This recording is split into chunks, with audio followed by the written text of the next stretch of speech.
আসসালামু আলাইকুম। প্রিয় বাংলাদেশ আজ কারামুক্ত।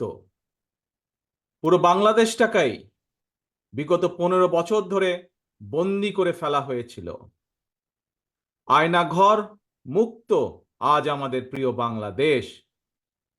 বিরোধী মতের মানুষকে আয়নাঘরে আটকে রাখা হতো, আজ উন্মুক্ত হয়েছে গণতন্ত্রের দ্বার। আজ মুক্ত, স্বাধীন প্রিয় বাংলাদেশ। প্রিয় বাংলাদেশের সাহসী ছাত্র জনতাকে বিরচিত অভিনন্দন।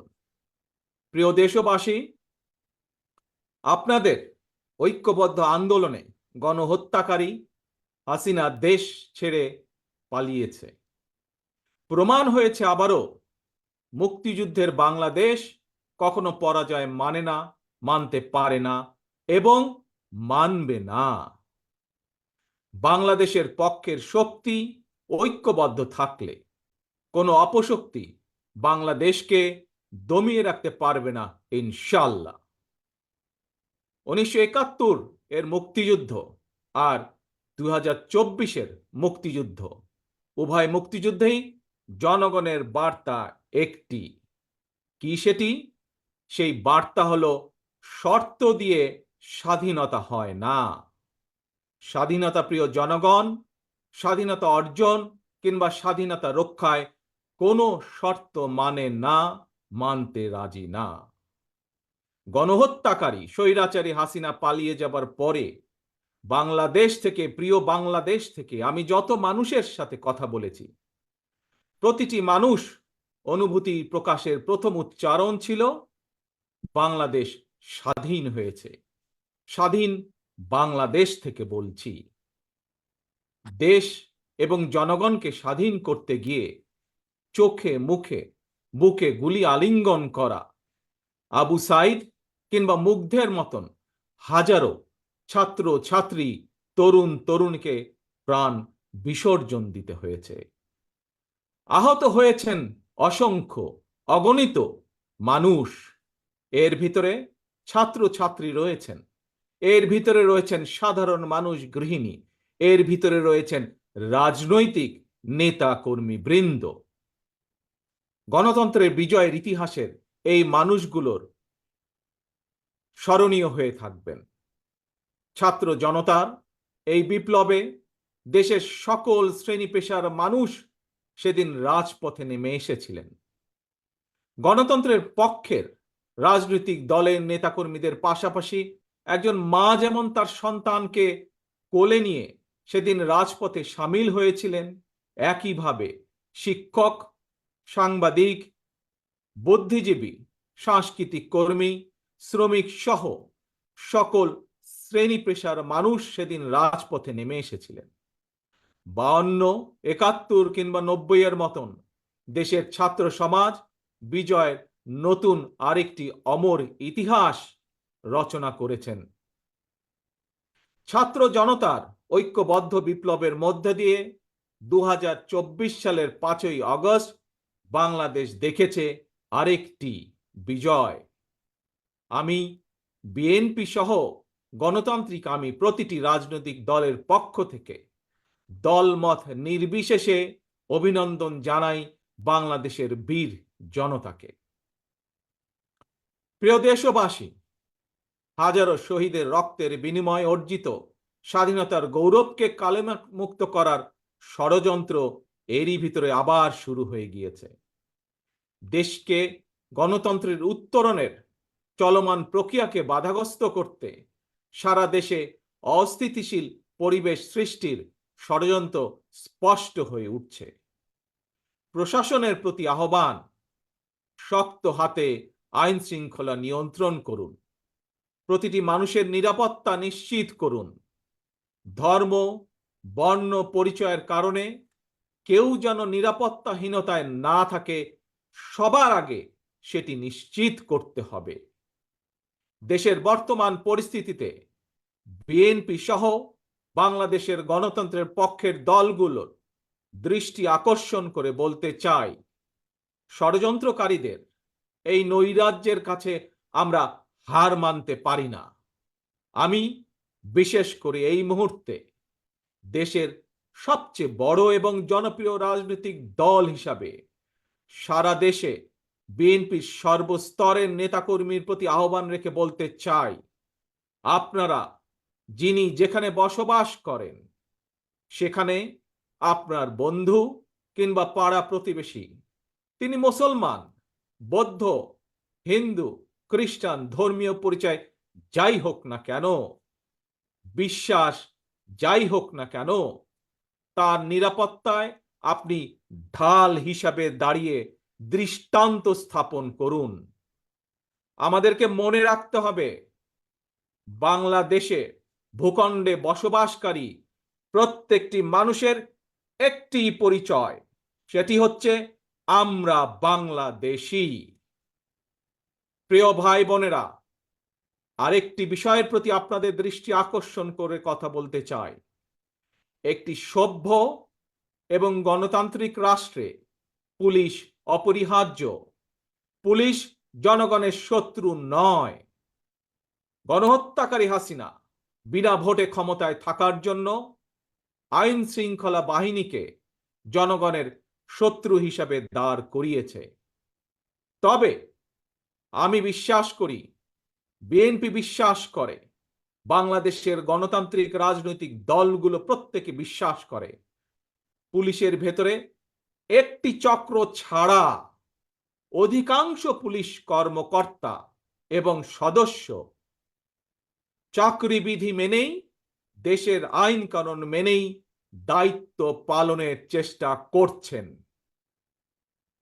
হাসিনার পালনের পরে বর্তমানে খুব সুকৌশলে একটি চক্র পুলিশের মনোবল ভেঙে দেওয়ার ষড়যন্ত্রে লিপ্ত হয়েছে। পুলিশকে অকার্যকর করে দেওয়া গেলে দেশকে অস্থিতিশীল করা সহজ। ধর্মীয় সংখ্যালঘু জনগোষ্ঠীর মনে নিরাপত্তাহীনতা সৃষ্টি করা সহজ। অস্থিতিশীলকারীদের আমি হুঁশিয়ার করে দিয়ে বলতে চাই, পুলিশ কিংবা ধর্মীয় সংখ্যালঘু জনগোষ্ঠী আজ থেকে, এই মুহূর্ত থেকে হামলা কিংবা নৈরাজ্য বন্ধ করুন। এমনকি কেউ বিএনপির নাম ব্যবহার করে কোনো অপকর্ম করতে চাইলে তাকে ধরে আইনে হাতে তুলে দিন। কোনো পুলিশের বিরুদ্ধে কোনো সুনির্দিষ্ট অভিযোগ থাকলে সংশ্লিষ্ট কর্তৃপক্ষের কাছে যথা নিয়মে অভিযোগ দায়ের করুন। দেশবাসীর প্রতি আমার বিনীত আহ্বান, কেউ দয়া করে নিজের হাতে আইন তুলে নেবেন না। প্রতিহিংসা, প্রতিশোধে লিপ্ত হবেন না দয়া করে। বিচারের ভার নিজ হাতে দয়া করে তুলে নেবেন না। কেবল দৃষ্টান্ত অনুসরণ নয়, নিজেই দায়িত্বশীলতা এবং মানবাধিকার দৃষ্টান্ত স্থাপন করুন। প্রিয় ভাই বোনেরা, অতীত সমালোচনা কিংবা নৈরাজ্যের বদলে নৈরাজ্য কোনো সমাধান হতে পারে না, বরং বিশ্বের সঙ্গে তাল মিলিয়ে আমাদেরকে এগিয়ে যেতে হবে। শাসন প্রশাসনকে সময়োপযোগী করে গড়ে তোলা এখন সবচাইতে গুরুত্বপূর্ণ সময়ের দাবি। জ্ঞানভিত্তিক রাষ্ট্র সমাজ নির্মাণের লক্ষ্যে নিয়োগ কিংবা প্রমোশনে মেধার সর্বোচ্চ অগ্রাধিকার থাকতে হবে। দেশকে আমদানি নির্ভর কিংবা বৈদেশিক নির্ভরতা থেকে বের করে আনতে হবে আমাদেরকে। দেশীয় উৎপাদন এবং উৎপাদনের প্রযুক্তিত নির্ভরতা বাড়াতে হবে। দেশে কর্মসংস্থান তৈরি করে বেকার সমস্যার সমাধান দ্রুতই চেষ্টা করতে হবে সমাধান করার জন্য। গার্মেন্টস, শ্রম, ঔষধ, আউটসোর্সিং সহ সম্ভাবনায় খাতগুলোকে নিয়ে রফতানির বাজারের আওতা আমাদেরকে যে কোনো মূল্যে বাড়াতে হবে। প্রযুক্তি নির্ভর এবং কর্মমুখী শিক্ষা ব্যবস্থা চালু করে দেশে বিদেশে শ্রমবাজারের প্রতিযোগিতায় টিকে থাকার মতো দক্ষ এবং মেধাবী প্রজন্ম গড়ে তুলতে হবে। স্বাস্থ্য চিকিৎসা ব্যবস্থাকে আধুনিক এবং বাস্তবসম্মত করার লক্ষ্যে প্রাথমিক স্বাস্থ্য সুরক্ষা নীতির উপরে অবশ্যই গুরুত্ব দিতে হবে। সবার জন্য সুবিচার নিশ্চিত করতে আইনের শাসন নিশ্চিত করা অবশ্যই প্রয়োজন এবং নিশ্চিত করা হবে।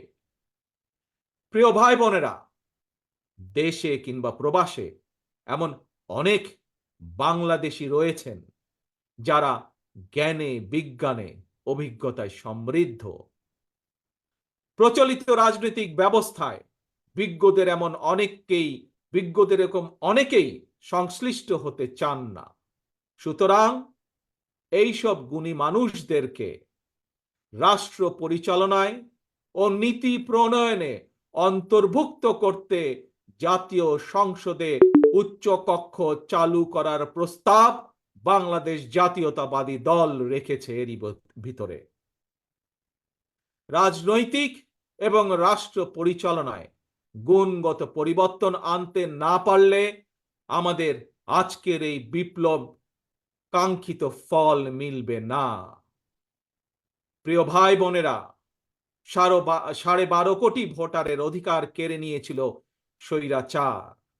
গত 15-16 বছর ধরে জনগণের উপরে স্বৈরা শাসন চাপিয়ে দিয়েছিল। স্বৈরাচার গণহত্যাকারী হাসিনার পতনের মধ্যে দিয়ে হাজারো শহীদের রক্ত রঞ্জিত বিপ্লবের প্রথম ধাপ সফল হয়েছে মাত্র। ছাত্র জনতার এই রক্ত ঝরা বিপ্লবের চূড়ান্ত লক্ষ্য একটি বৈষম্যহীন গণতান্ত্রিক বাংলাদেশ।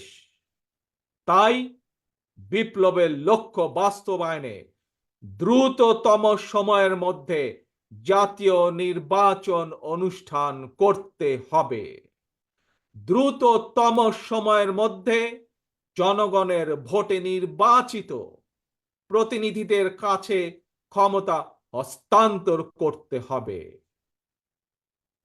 স্বৈরাচার হাসিনা পতনের রক্ত রঞ্জিত বিপ্লবকে সার্থক এবং সফল করে আসুন নাগরিক হিসাবে আমরা আরো দায়িত্বশীল আচরণ করি। বিভেদ, বিরোধ, হিংসা, প্রতিহিংসা নয়। আসুন সবাই মিলে রাষ্ট্র এবং সমাজে মুক্তিযুদ্ধের মূল মন্ত্র সাম্য, মানবিক মর্যাদা, সামাজিক সুবিচার প্রতিষ্ঠা করার শপথ গ্রহণ করি। নতুন প্রজন্মের জন্য একটি দুর্নীতিমুক্ত এবং জবাবদিহিমূলক একটি নিরাপদ গণতান্ত্রিক বাংলাদেশ আমরা গড়ে তোলার সর্বোচ্চ চেষ্টা করি। সর্বশেষে আমি আমার দলের নেতা কর্মী সমর্থক শুভাকাঙ্ক্ষীদের উদ্দেশ্যে বলতে চাই, আমরা সকলে ঐক্যবদ্ধ থাকলে তারুণ্যের জন্য যে তারুণ্যর নেতৃত্বে আজ বাংলাদেশের এই বিপ্লব সফল হয়েছে, আমরা সকলে ঐক্যবদ্ধ থাকলে আগামী দিনের বাংলাদেশের জন্য তারুণ্যের জন্য একটি নিরাপদ ভবিষ্যৎ আমরা গড়তে পারবো ইনশাল্লাহ। সবাই যার যার এলাকায় জনগণের সঙ্গে থাকবেন, জনগণকে সঙ্গে রাখবেন, কারণ জনগণই বিএনপির সকল ক্ষমতার উৎস। আল্লাহ হাফেজ। বাংলাদেশ জিন্দাবাদ। বাংলাদেশ জাতীয়তাবাদী দল জিন্দাবাদ।